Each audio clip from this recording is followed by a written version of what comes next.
Welcome students. In this class, I will be discussing about the beginning of modern India. Students, the 18th century saw a period of transition in India. Transition means change from medieval to modern India. And students, the first half of the century saw the steady decline of Mughal Empire after the death of Aurangzeb in the year 1707. From the beginning of 18th century, the Mughals started losing control over their provinces. Aurangzeb extended absence, being absent from his capital. A string of incompetent and selfish rulers who succeeded him weakened the empire more. This was followed by uprising suppressed groups who took their chances to strike back when empire was weak. The policies implemented by rulers during that period were inconsistent and religiously intolerant, created unrest among the people.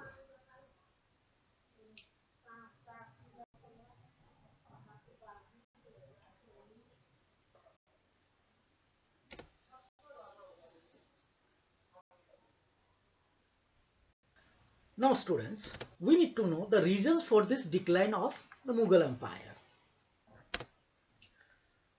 Aurangzeb's unwise policy. His policy was not suited, not the best for his citizens, for his subjects. Like Aurangzeb reversed Akbar's policy of diplomacy and religious tolerance. What Akbar used to follow before, he was tolerant with all the religions, but Aurangzeb was not. And Aurangzeb did not follow the diplomatic policy also. That means before Akbar used to marry the queens and used to create new relations, this was not followed by Aurangzeb. So Aurangzeb reversed Akbar's policy of diplomacy and religious tolerance. This was one of the reasons. Next is he reimposed jizya, a tax imposed on non-Muslims, especially on Hindus, and permitted the destruction of temples. Next, long war in the Deccan against the Marathas. Long absence from the capital allowed ambitious nobles to become more powerful. Aurangzeb used to be absent from his capital town where his main headquarters was there, and this was opportunity for other ambitious nobles who wanted to grab the power. Roles of nobles was another reason of Aurangzeb's decline of the Mughal Empire. After Aurangzeb's death, there was a constant struggle for power. The three main groups are those who struggle to gain the power, the Turanis of Afghanistan, who wanted to take control over Aurangzeb's empire, the Turanis, then the Iranians of Persia, then the Hindustani of India, that means the kings of India, the Hindu kings of India. They want to overtake Aurangzeb's empire.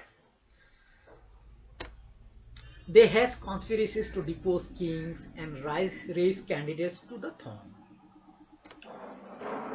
Another reason was weak and inefficient successor. Aurangzeb's successors, known as the later Mughals, were weak and incompetent. They were known to be ostentatious. That means too much of showmanship, displaying their wealth, design, the things they built. During the regime, politics and intrigues of the nobles in the court made it difficult for emperors to rule because they are more related with luxurious enjoyment and all. So this thing created problem. And one of the reason is financial bankruptcy. The enormous sum of money spent by Shah Jahan on magnificent monuments like Taj Mahal had drained the royal treasury. Aurangzeb's Deccan campaign further added to the financial disaster of the empire.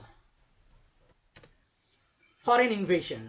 Taking the advantage of this unstable political situation in India, Persian ruler Nadir Shah invaded India. He plundered Delhi and took with him immense loot, including valuable Kohinoor diamond. and the peacock throne of Shah Jahan. After this, Ahmed Shah Abdul of Afghanistan invaded India several times. Weak administration and corrupt military organization.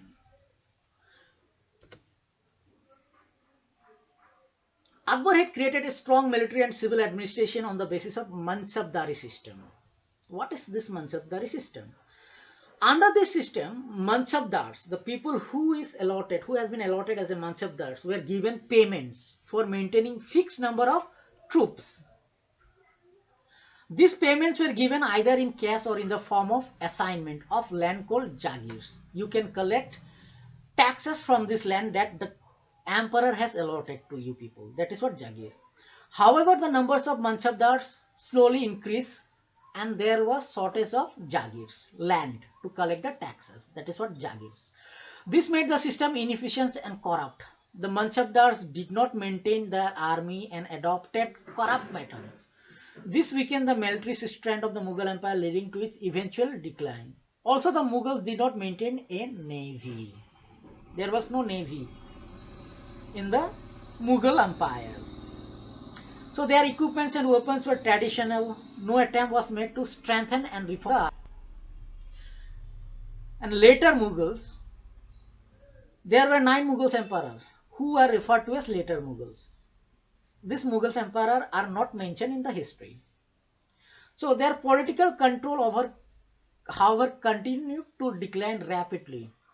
The last Mughal emperor was Bahadur Shah Jafar, who supported the Great Rebellion of 1857, that is revolt of 1857, but was captured and exiled to Burma, where he died in British captivity. This formally brought the end of Mughal era in India.